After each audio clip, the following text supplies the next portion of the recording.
What is up, Texas hockey fans? What a thriller of a game that was against Ottawa here on Tuesday night, November 11th. Nico Harrison got fired today, so I'm pretty freaking amped up right now. Had a great day. Nico Harrison gets fired. The Stars win in overtime. What a thriller. Welcome to Clean Sheet of Ice, a Texas hockey podcast brought to you by Zing Zang, America's #1 Bloody Mary mix. We love Zing Zang. I zanged maybe a little irresponsibly today because Nico Harrison's news, but Zing Zang, America's #1 Bloody Mary mix. We love Zing Zang. Zang responsibly all season long. And shout out to Underdog Fantasy. Use promo code CSOI when you sign up. Play your first $5. Get $100 in bonus entries when you sign up. We'll talk about them a little bit later. I'm your host, Stone Strankman, joined always by Dom Garcia. How we doing, bud? You know, Stone, I am not a Mavs fan. I do like a bunch of players on that team. You do. But there's like a happiness that everyone else feels for Mavs fans. It's just like... And then for Stone personally, look, Mississippi State football has given him some ups and downs. I think their trajectory is up if they start the freshman quarterback. Yeah. But the Mavs have just been a mess this year. The Dolphins, I'm not even going to discuss them. The Stars are Stone's kind of, muse and his tranquility. And if they're playing like this, that'll fire anybody up. Like the worst first period that they've had all season, maybe, and they get a win. Yeah, brother, I'm in, dude. I'm in. Yeah, so the Stars went up to Ottawa. Ben, Stars Countdown was in the building, so you can't blame him for the loss. You can congratulate him and credit him for the win, for not messing that one up. The last time that the Stars won in Ottawa, Canada, I don't know what fucking province they're in, TBH. I have no idea. But the last time that they won in Ottawa was February 9th, 2017. Luka Doncic was not on the Mavericks at that point. Luka Doncic played 7 years almost with the Mavericks and got traded before the Stars won in Ottawa for the first time in overtime. And their first period was awful. I don't know what the shots were on goal, but it was staggering. It was bad. The Stars didn't have a shot on goal for several minutes to start. Batherson and Jensen for the Senators, they get a goal of 49 seconds into the game, and then just under 9 minutes into the game, you're down 2-0. You're sitting there and just like, all right, if we have a stinker against Ottawa and the streak extends to 9 games in Ottawa that you've lost in a row since 2017, whatever, so be it. It is what it is. So the first period was really bad. Like, I don't think that first goal should have went in. It is what it is. It was quick. It had just started. No one was really ready to get into it. But the second goal going in, I'm like, and I'm at dinner too. Like, I went to my finest Tex-Mex establishment. Tex-Mex establishment. If you want to sponsor this podcast, let me know. I'll need to talk to the owner. Know the owner. I need to talk to him, just see if he wants to sponsor. But had some wonderful dinner, some wonderful margaritas. And I'm watching that first period on my phone because they didn't have it on the TVs. And I was just like, all right, this sucks, dude. Like, I'm not even able to pay attention completely, fully. It is what it is. But they're down 2-0. A familiar place for the last 10 games or so for the Stars. Yeah, no, this first period, so I had jotted it down. The shots were 6-12 for Ottawa. Like, and Ottawa seems to play us really well. We still beat them, but like Stützle is just unbelievably quick, and he flies by everybody whenever we play him. And early in the game, I was like, dude, this is this is what happens when we play Ottawa. Like, a really bad turnover, which is what really led to that first goal. Not getting the puck out of the defensive zone was just the story of that first period. And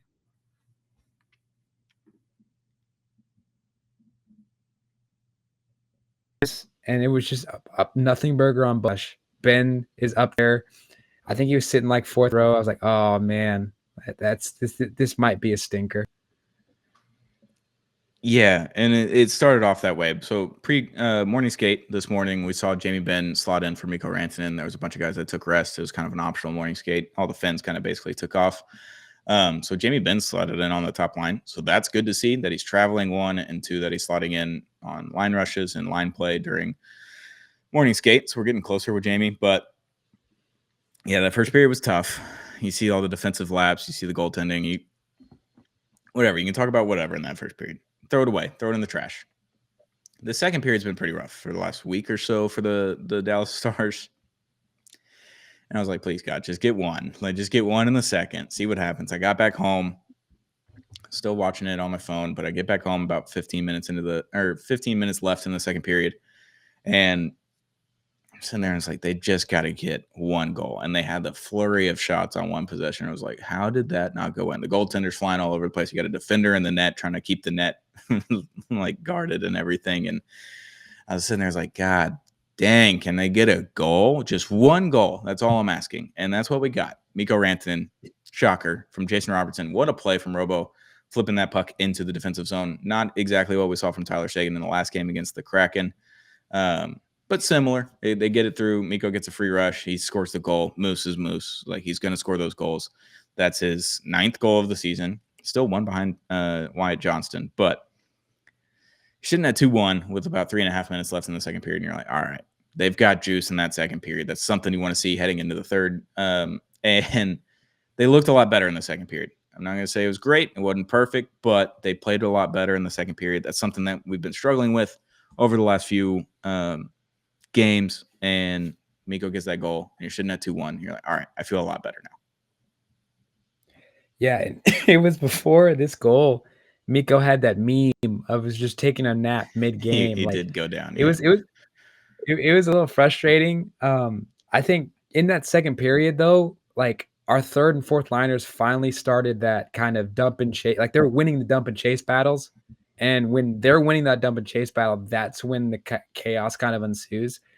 And, Moose is Moose, dude. Like, he's going to make plays that you're just like, yeah, there's 10 guys in the league that will even make that play open. And I mean, when our passing is clean, the Stars are dangerous. And it just felt like scored that goal. The entire Ottawa bench was like, oh no, I think we poked the bear, because, you let the Stars hang around, it gets tight. It gets tight, and they know how to play tight games. Yeah, it's like not a place you really want to be, but at the same time, you're looking at it and you're like, look, man, if we're going to win all these close games in the regular season, you're kind of priming yourself for playoff hockey at that point. Like, you don't want to go down 2-0 in any way, shape, or form. Like, you can't do that in the playoffs and come back. It's a lot tougher to do that. But if you're able to do it in the regular season, that's one thing. But playing in these close games, you're kind of getting a little bit more experience in the close games and trying to figure out the small pockets of shot windows and making sure the same thing happens on the defensive end, where you're closing those shot pockets on close windows and just making sure you're kind of in the way, getting the block shots, whatever it may be. Like, they out hit Ottawa. It's the first time they've out hit a team in a while now, 24-15. They had 10 block shots, so a little bit lower than their season average this year, but they're kind of doing all the same things in the second and third period. But getting that goal from Mikko was huge, and him taking a nap right before then was very funny. Victoria E. Green, she tweeted out the screenshot, and I directly saved it to my photo library. So shout out to Victoria E. Green for that one. But yeah, so the second period was good. Third period, however, is where things got really fun. Got nervy there for sure. That power play goal from Jason Robertson was absolutely disgusting, and probably the most needed goal of the season for a player on this roster by any means, by any shot of the imagination. Like, he needed that goal so badly. I have no idea how frustrated he is. I know you can see it on the ice. I know you mentioned that he kind of looks like he's pouting after shots and everything like that, but hell, I mean, that goal was huge from Jason Robertson. Like, that puck comes around up to the blue line. Mikko keeps it in somehow, sends it over to Robo. Robo just kind of charges towards the red dots and just sends it just a fucking snipe, dude. Robo's incredible. I love Robo. We're not trading Robo. We're going to sign Robo. But that goal was much needed for him. Getting that in the net and getting the game tied again was massive. It's only Robo's 4th goal of the season. He's going to start scoring more goals now, is what I'm taking from that. Yeah, no, and you could see how animated he was in the celly afterwards. Like, he was like, God damn, it's felt good to get that monkey off my back. And I see it leave his stick, and I see the net move like almost immediately, dude. It was a fastball And rocket. yeah, no, beautiful setup, absolute rocket. And when you go up, when you tie that game, you're like, Dallas is winning this game. I don't know when. Hopefully, it's in regulation. It ended up not being, but Dallas is going to find a way to win this game. And that crowd knew it. I'm curious. Ben, I think, tweeted out, like, this crowd is dead. Like, this is not a Stars crowd. That is something I wanted to mention. So I'm seeing it on the broadcast. I'm not able to see the entirety of the crowd like I do from the press box, where I can see pretty much every part of the crowd except for like the 200 level right underneath me. You can kind of see when seats are empty, and you're like, that's kind of tough. So on the broadcast, you can see that all the seats in like the middle of the ice in the 100 level are fairly empty, like maybe 15% full, maybe 20% full, like a lot of red seats, a lot of empty seats. So I wanted to give Stars fans a big shout out there. Like, hey, you got a great team and you support that great team. Ottawa is a hockey city. Canada is a hockey country, and they can't sell out a Tuesday night against a really good opponent, seeing some really good players like that should draw in some more fanfare. They couldn't sell it out. I mean, they probably sold the tickets, whatever, but not having butts in seats is crazy in Canada. I can't imagine not having butts in seats in Dallas, for one thing. And that's not a normal hockey town. It's 1993. We get the team, and you get the cup in 99, and that's kind of what happens. But not having butts in seats in Canada is crazy to me.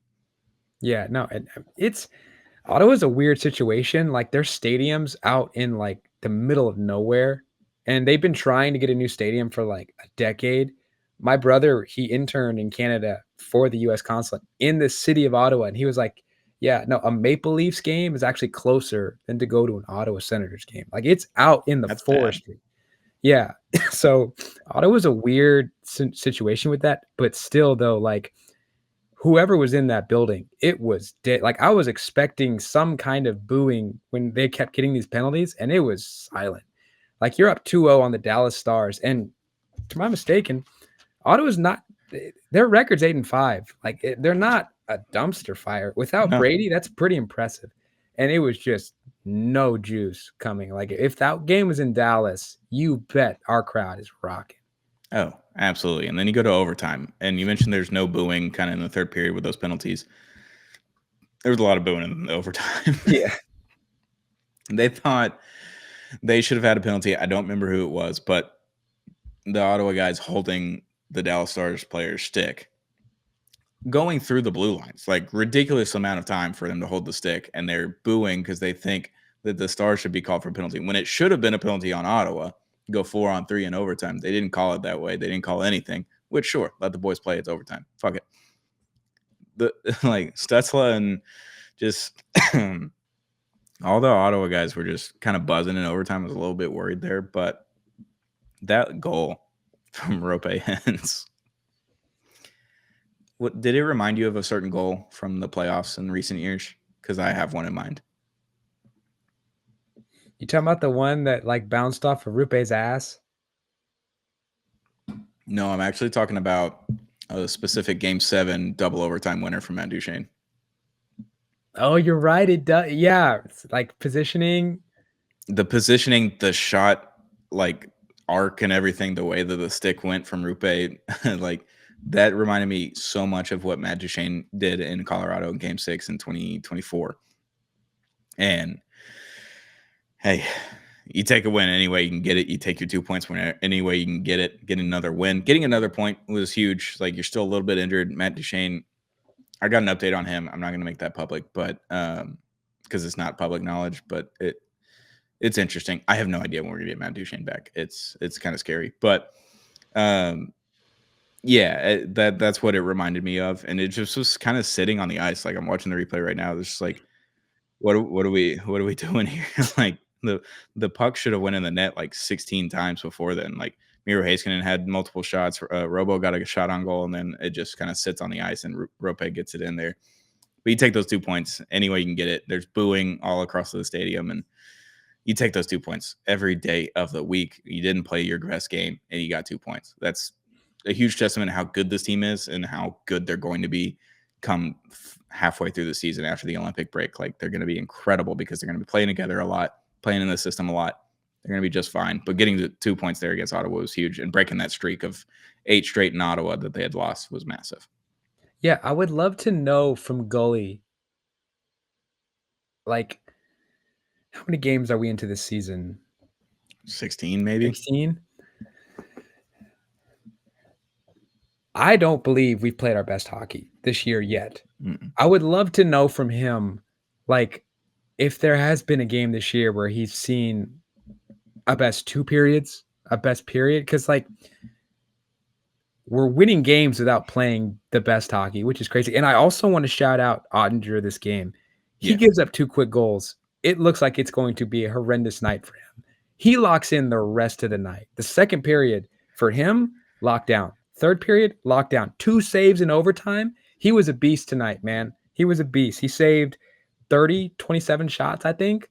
Yeah, 27 shots on 29 shots on 27 saves. He saved 21 in a row to end that game, I think. Yeah, dude. I know it looked ugly at the start, but he was a beast tonight. Dialed it in. He dialed it in. 20 plus straight saves to end the game, to give the Stars a chance to win that game. It was hell of a game from Otter, hell of a game from the defense to lock it down for 2 periods in a row. Like, there's those breakaways that have been happening this season so far, and they've kind of just scored on them.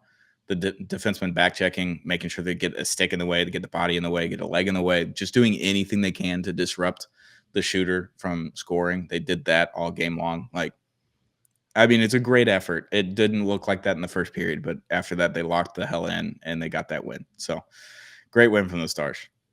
Nah, dude.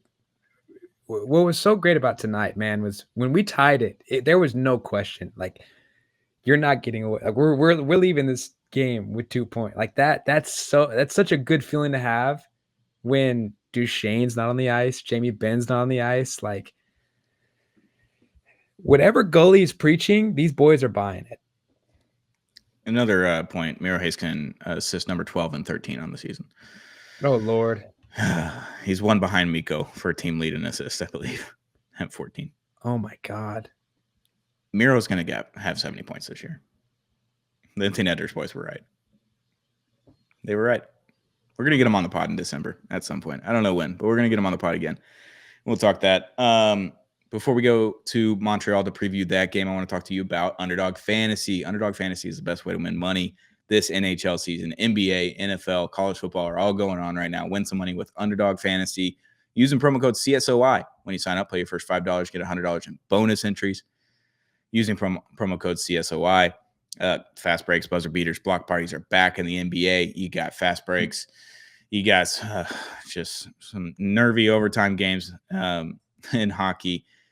Wyatt Johnston's always a good one to hit higher than on shots. Robo was a big one tonight. 6 shots on goal tonight for him. And then Liam Bichel hits. I always like to look at those for the Stars. You pair up a bunch of things together, you can win up to 5,000 times your money with Underdog Fantasy using promo code CSOI. Download the app today and use promo code CSOI to score $100 in bonus entries when you play your first $5. That's promo code CSOI. Underdog, make picks, win money. Must be 18 or older, 19 or older in Alabama and Nebraska, 19 or older in Colorado for some games, 21 or older in Arizona, Massachusetts, and Virginia, and present in a state where Underdog Fantasy operates. Terms apply. See assets.underdogfantasy.com/web/play and get terms _DFS_.html for details. Offer not valid in Maryland, Michigan, New Jersey, New York, Ohio, and Pennsylvania. Concerned with your play, call 1-800-GAMBLER or visit www.ncpgambling.org. In New York, call the 24/7 HOPEline at 1-877-8-HOPENY or text HOPENY 467-369. That's Underdog Fantasy. Use promo code CSOI when you sign up. Play your first $5, get $100 in bonus funds. Thank you for sponsoring this episode. Win some money with us all season long with Underdog Fantasy. We love Underdog. Now, the road trip's not over. You got to go to Montreal now. Montreal's kind of a wagon. Kind of love Montreal. Kind of worried about them. They're first in the Atlantic. They're 10-4-2, so similar record, 22 points. So 1 less point than the Stars, but they've lost 1 in a row. They're 6-2-2 in their last 10. They're really good at home. They're 5-2-1. Can you sneak out 2 points against Montreal? I don't know. They're a really good team. I'm kind of worried about them. They're really fast. They have great shot-making ability, and they just always are clutch. In the last part of the third period where they're scoring with like 0.7 seconds left and going to overtime and then getting Caulfield's getting another goal. Montreal's a tough team, so you got to be kind of ready for them. No, dude, they're not kind of a wagon. I think they're a wagon. Like they got some guys. And listen, you can't win every game, but if you were to drop a stinker, I wouldn't be ashamed of a Montreal loss. With that being said, though, like, how many games in a row have we scored on the power play? Like 5? I think it's 6 now. Is Dude, what they announced on the broadcast on Victory Plus. like, not only are we scoring on the power play, but we're drawing penalties, like tripping. I guess the Stars are going to get tripped like 3 times a game. I mean, and I'm not mad at it with the way our power play is playing. No. The like Harley will get there. He's Miro's production is what I thought Harley would be at, and Harley's actually still producing. Like, he's making great plays. Mm-hmm. But if you get the Stars team on a power play, like, they can get you points. Like, man, the thing about Montreal though is like they play such a good scheme offensively that like I'm predicting a bunch of shots, and they're really good at crowding the net, and we're not good at stopping teams from crowding the net. So I could see this being a tough challenge for Dallas. Yeah, it's going to be a tough one against Montreal. Like, Cole Caulfield's a fucking dog, dude. And then Demidov is coming on right now. He just showed up from Russia. He's insane. Patrick Laine's still been pretty good for him. Nick Suzuki's really good as well. Nick Suzuki being a lock on Pierre LeBrun's Team Canada team, and Wyatt Johnston being on the bubble was kind of curious to me, because when it's like one of the best forwards in hockey right now with 10 goals, like all the things that he does, like, I don't know how you don't have Wyatt Johnston just on the 4th line for Team Canada at the Olympics. There's so much young talent in this league. I don't ever want to hear, whenever expansion's brought up, that it'll water down the league. That is the dumbest thing you could put. That tells me you don't watch hockey, because everybody has this 25 and under, like, would make a goon squad of players. And Wyatt Johnston is only 22 years old, dude. I can't believe how good he is already. Like, he's been in the league forever, it seems like, at this point. But he's been awesome. But like you said, goalie mentions it almost every press conference. It's like how much parity there is in the league, how much every single team in the league can win every single night that you play against them. You got to be on your P's and Q's against every single team in the NHL. Yeah, I don't know.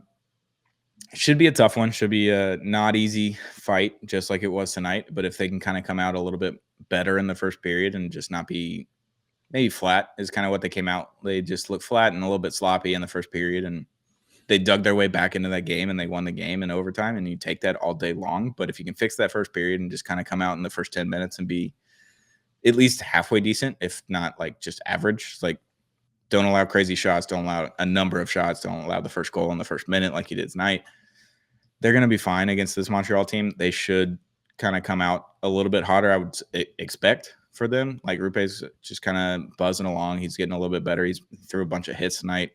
Thought he was really physical and looked not 100%, but closer. And if you have him kind of buzzing around, and then you got that Wyatt Johnston, Mikko Rantanen on the top line with Sam Steele, Sam Steele had a really good game tonight as well. But just don't come out flat in the first 10 minutes of the first period against Montreal, and that game's going to go a lot smoother for you.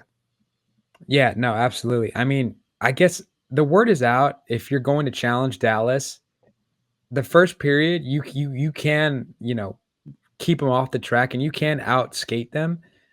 But we have this weird, like, marathon-like mentality. In the third period, we're just as fast as we are in the first, and we're kind of slow in the first, but everyone slows down in the third, and we just don't. So if we can have, I'll put you this way, if we get up 10 shots in the first period, that means we're not giving up as many shots, and I like our chances. Yeah, because like Edmonton came out and beat you in the first period. Anaheim got you in the second period. You got them in the first period. Nashville was kind of the second period again. Seattle, they got you in the first period, but you got them back twice in the first period. So you take that. Ottawa, first period. It's just kind of a flurry of first periods for the most part. There's been one period where it was the second period against Anaheim, and outside of that, it's been the first period. Like, if they could just come out and be strong in the first period, the game's not going to be close. It'll be 2+ goals. Should win it. But Montreal's so dangerous, dude. I love Montreal. Yeah. They're my darlings. I like Montreal. I love watching those clips, especially in French too. It's just gets the people going. No, it's a great arena too. Yeah, it's probably the best arena in the league, I'd have to guess. So after Montreal, we'll talk about that with Savannah on Friday for Montreal, and then preview Stars Hall of Fame weekend with Ralph Strangis and Joe Newendike going into the Stars Hall of Fame against the Flyers on Saturday night. I'll be back in the building for the first time in a little over a week, but back in the press box for even more than that. I'm excited. Excited to get back to it. But we'll be back on Friday, talk with Savannah about the Montreal game and preview Hall of Fame week against the Flyers. Good win tonight. Hell of a win. Way to claw back and get those 2 points, and then see if you can keep that Canada trip going and get 2 more points in Montreal. Story of this season has been getting points you had no business getting points in. And hey, I'm not mad about it. Miro Heiskanen is on a absolute heater right now. And I think somebody on this podcast predicted that the catalyst for this team might be a guy named Miro Heiskanen. Maybe. It might have been. Yeah. Might have been on this pod. You might have got that one. But it's been a fun season. It's not for lack of entertainment so far this year, and injuries and craziness and hecticness. But the Stars are getting points right now when they're not 100% healthy and they're not 100% in on the system. The sky's the limit for this team. So I'm excited about it. Let's get to Montreal on Thursday. We'll talk about it again on Friday with Savannah. Preview Hall of Fame weekend for the Dallas Stars against the Flyers. We'll be back on Friday with another episode of Clean Sheet of Ice. Shout out to our sponsor, Zing Zang, America's #1 Bloody Mary Mix. We love Zing Zang. Zang responsibly all season long. And shout out to Underdog Fantasy. Use promo code CSOY when you sign up. Play your first $5 and get $100 in bonus entries. That's promo code CSOY when you sign up with Underdog Fantasy. Thank you for sponsoring this episode. Hit that subscribe button if you haven't already. Make sure to comment Moose on the last podcast, on Monday's podcast. If you want to win that bobblehead, we're going to give it out next Monday. We're going to spin the wheel. We're going to do it all right before the pod. We're going to spin the wheel. We're going to give it away to someone. So comment Moose on the last episode, not this one, the last one. Comment Moose. You can be entered to win that Moose, Miko Rantanen bobblehead. And we'll be back very, very soon with another episode. Clean Sheet of Ice, Texas Hockey Podcast.